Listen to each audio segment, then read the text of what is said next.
Mr. Good Jones. morning. Please sit down. How are you? I'm on yourself. Fine, thanks. I've looked through the documentation that you let me have, and before we start anything, I need to let you know that we may face a little bit of a problem here. I think that there may be a conflict of interest in this case.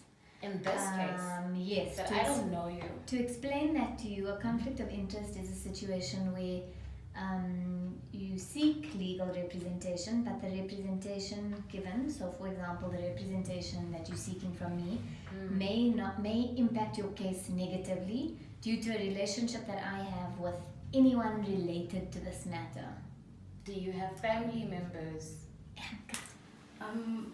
You've stated that there's a conflict of interest, but I don't know how it applies to this case. How is there a conflict of interest here? So after going through all your documents and doing the necessary research, it came to my attention that one of your creditors was actually a close friend of mine. So it puts me in a very awkward situation, because we're really close. He might also come to me for advice on a personal sort of basis, and I wouldn't want to compromise your case like that. What more must I understand what you're saying, but I trust you. I've seen your work, and you've had good results. So I doubt that you would be biased in any way. So in the legal profession, we all have to uphold a certain level of ethics, and included in that is that I should notify you when such a situation prevails. So this is for your best interest, so that you're not compromised. Okay. So I fully understand the implications regarding the issue at hand. So thank you for your kind advice. You're welcome.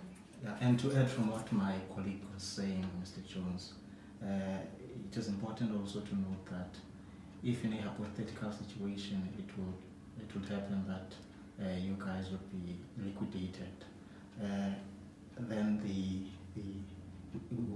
our conduct would be looked at in that instance, and if it is found that we acted improperly by representing you and representing the other person whom we already had represented, we already have knowledge of his affairs and also have knowledge of your affairs.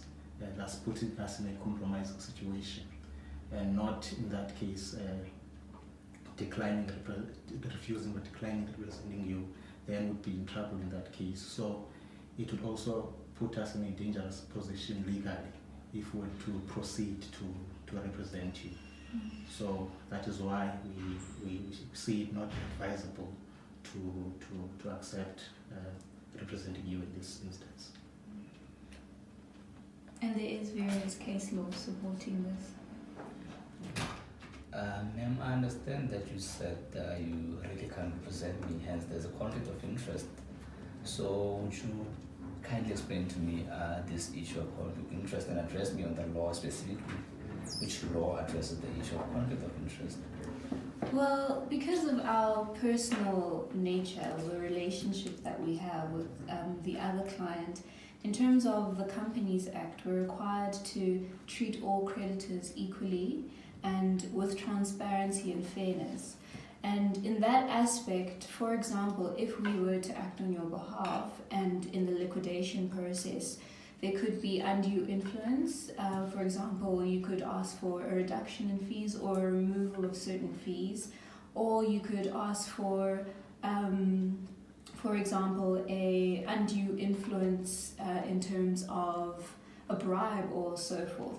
So our role is to be as impartial as possible and objectively.